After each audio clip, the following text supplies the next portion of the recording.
नमस्कार. कधी असं झालंय का की एखादी कविता वाचताना किंवा ऐकताना आपण तिच्या तालात पूर्णपणे हरवून जातो? काही ओळी तर इतक्या सहज आपल्या ओठांवर येतात की जणू काही ते गाणंच आहे.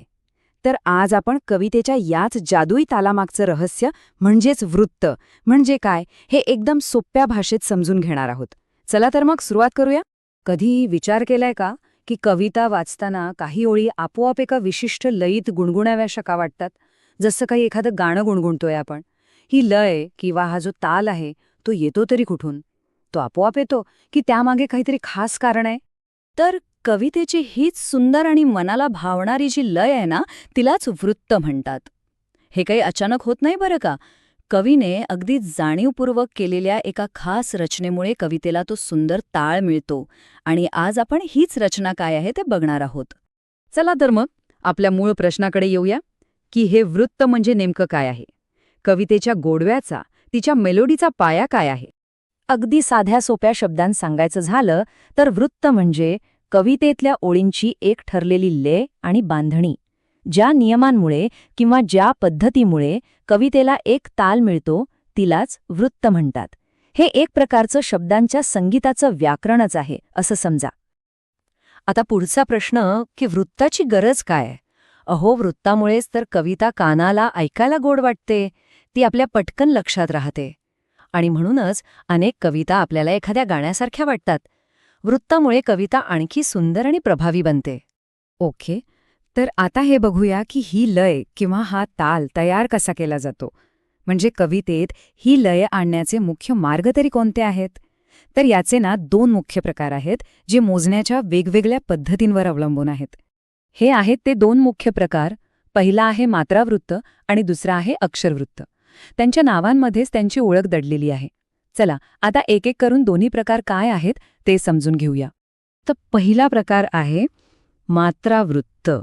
इथे कवितेची लय अक्षरे मोजून नाही तर मात्रा मोजून ठरवली जाते. आता मात्रा म्हणजे काय? सोप्पं आहे. अक्षर उच्चारायला जो वेळ लागतो तो म्हणजे मात्रा. ऱ्हस्व अक्षराला 1 मात्रा आणि दीर्घ अक्षराला 2 मात्रा असा सरळ हिशोब असतो. आता हे उदाहरण ऐका. चांदोबा चांदोबा भागलास का? ऐकलं? या ओळीत एक विशिष्ट ताल आहे, बरोबर? हा ताल प्रत्येक शब्दातील मात्रांची संख्या सारखी ठेवल्यामुळे तयार होतो. आणि म्हणूनच तर ही बडबड गीतं आपल्याला इतकी आवडतात. आता वळूया दुसऱ्या प्रकाराकडे, अक्षरवृत्त. हा प्रकार समजायला त्याहूनही सोपा आहे. या प्रकारामध्ये प्रत्येक ओळीतल्या अक्षरांची संख्या समान असते. इथे मात्रा वगैरे काही मोजायचं नाही, फक्त अक्षरं मोजायची. याचं सगळ्यात उत्तम उदाहरण म्हणजे ये रे ये रे पावसा तुला देतो पैसा. इथे बघितलं तर लक्षात येईल की प्रत्येक ओळीतल्या अक्षरांची संख्या ठराविक आहे आणि त्यामुळेच एक सोपी आणि सरळ लय तयार होते. अक्षरांची मोजणी हाच इथला महत्वाचा नियम. तर आता मात्रावृत्त आणि अक्षरवृत्त यांतला फरक तर आपल्याला कळला. पण समजा एखादी कविता समोर आली तर तिचं वृत्त कसं ओळखायचं? थांबा, घाबरू नका, त्यासाठी एक खूप सोपी युक्ती आहे. आणि हीच आहे त्या मागची गुरुकिल्ली. जर कवितेतली लय मात्रा मोजण्यावर अवलंबून असेल तर ते झालं मात्रावृत्त.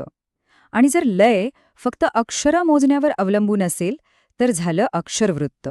बघा किती सोपं आहे हे. तर मग ह्या सगळ्या चर्चेतून लक्षात काय ठेवायचं? फक्त 2 महत्वाचे मुद्दे. पहिला म्हणजे वृत्त म्हणजे कवितेची लय, तिचा ताल.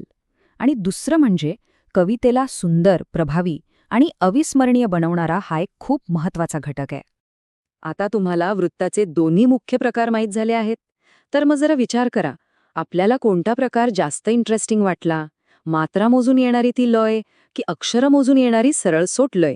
यावर विचार नक्की करा.